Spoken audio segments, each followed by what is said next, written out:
In this video, I'm going to walk you through the basic steps to create a simple Dresden block, such as this one. If you download the free pattern, you actually will get the instructions and templates to make this block, which is actually two Dresdens on top of each other. There's the bigger 4-inch Dresden blade and then the smaller 2-inch Dresden blade. And our center circle has this fun rickrack around it. So if you download the free pattern, you actually will be getting the templates and the instructions to make this block with the two Dresdens placed on top of each other. To start making your Dresden block, you first need to create your templates. In order to do that, you would need to print out this page of the pattern. And for this pattern, you have A, B, and C. We're going to focus on A and B right now, and we're going to make the templates for A and B. You can make the templates several different ways. I don't recommend cutting this out and just using this paper as a template because it's just not thick enough. You can cut it out and then trace the shape onto a thicker piece of cardboard. This will be an easier template to cut from because the thickness will allow your rotary cutter to go around. I often will use this non-slip template sheet in order to make my templates. It's kind of a thick plastic that looks like this. This one has little grids on it. Sometimes it doesn't have grids. For this, it doesn't really matter, but I can just place this on here and I can trace my shape, cut it out, and then I have a thick plastic template.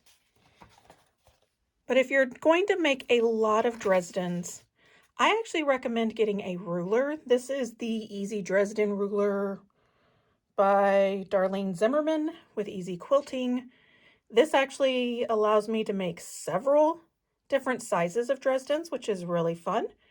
And I can use this really easily and quickly. So this is my recommendation if you plan on making a lot of Dresdens, because having that acrylic template to cut your blades out makes it go so much more quickly. But if you don't have this, you can use cardboard or the template sheets to make your templates.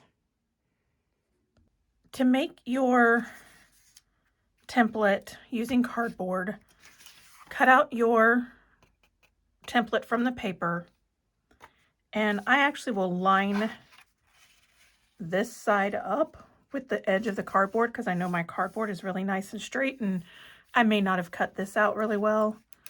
And I will trace here and trace here and trace here. So you can see how, because my paper was so thin, my pen went off. That's why I don't recommend using the paper as your template when you're cutting your blades. I'm going to label this A, and then I'm going to cut this out. So the really fun thing about Dresden plates is that they are perfect for scraps because you just need a piece of fabric that is the size of whatever size blade you've decided to make. So I'm just going to carefully cut along this edge and then carefully cut here. And a rotating mat would be good for this. Cut here. I would be really careful with cardboard. As you can see, I kind of went through it once when I was cutting. You want to be careful with your fingers. You can use an acrylic ruler to help guide along the edges there, but that is how I have cut out my blade. If you have a piece of fabric that is slightly larger than your template, you can cut it out and have all kinds of blades in all kinds of different colors and put them together to make a fun variety of Dresden plates. You can also take pieces like this that I have strip pieced from another project, and I can make some blades from this. Now for this one, I'm going to use my acrylic template, and this is almost 5.5, but I'm going to line this up, and I make sure that all these little lines are kind of lined up there so I know that I'm making it straight. And I will cut from that side. And then I will cut from the opposite side.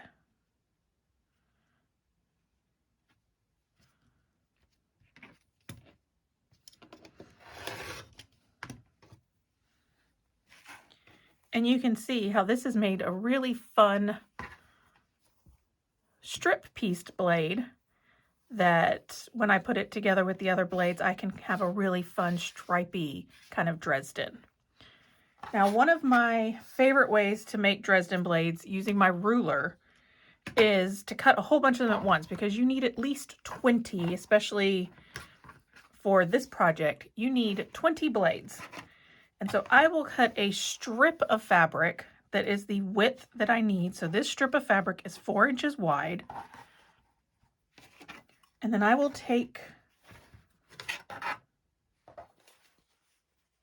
my ruler.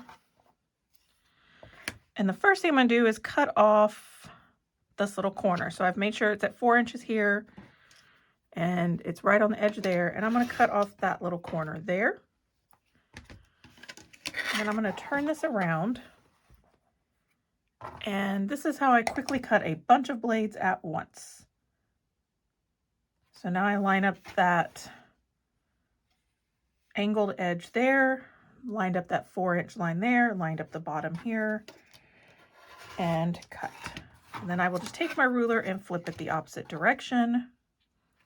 Line up the angle, line up the 4, line up the bottom, and cut. And this is why I really recommend the template, because you can quickly go through, just keep going back and forth and cutting out your blades, and you can get your 20 blades super fast and easy.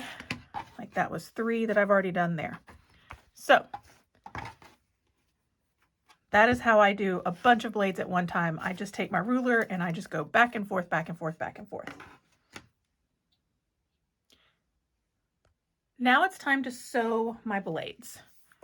I'm going to take my blade and I'm going to fold it so that the right sides are together. Now this is a solid fabric, so it might be kind of hard to tell. So I'm going to use this little stripped blade so you can see a little better. So I have my blade and I'm going to fold it so that the right sides are together. Don't press it. You don't need to do that. And then I'm going to sew a 1/4 inch across this top. Okay. Now I have sewn my blade. I've done all the ones I have. So do all 20 of your blades.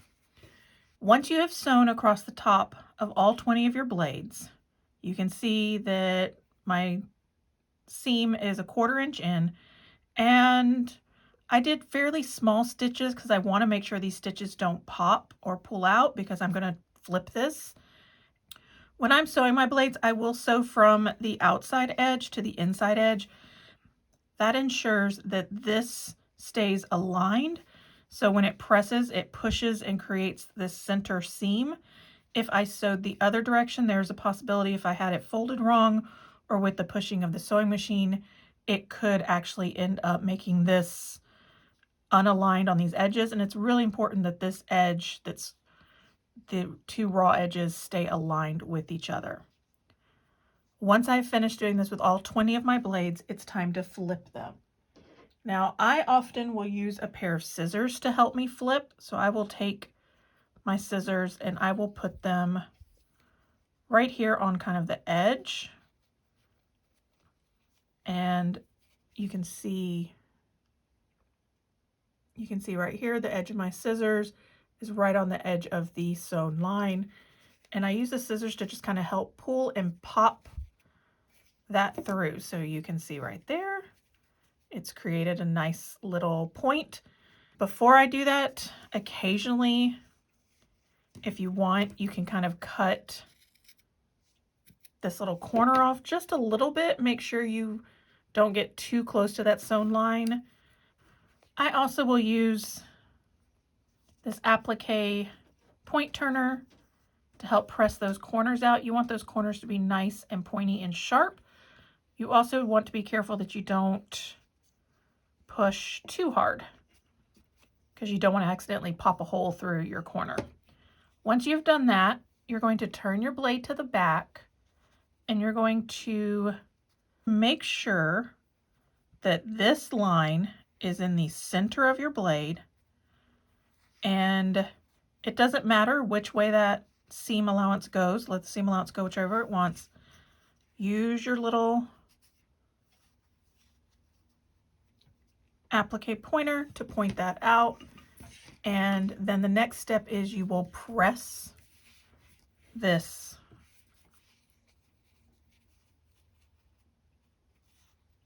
just like that. So you want to keep this in the center. You want to have a nice angle, a nice sharp point, and then you're going to press. Once you have all of your blades turned and pressed, and you have all of your nice sharp little points, it's time to start putting them together. You're going to put them together, right sides together,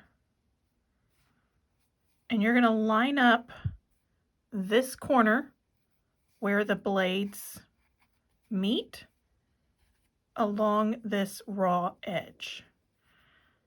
This edge is more important to line up, so if it goes over or under a little bit on this edge, that's okay. This is the part that will be hidden.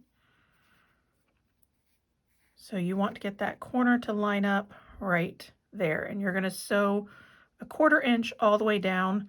I usually will do my blades in groups of 4 or 5 and then put those bigger groups together. I sew my blades into groups of 5. So I have this group and I have this group. And then I will put these 2 together to make 10, and I will put the other 2 together to make 10. And then once these are sewn together, I then will sew the 2 halves together.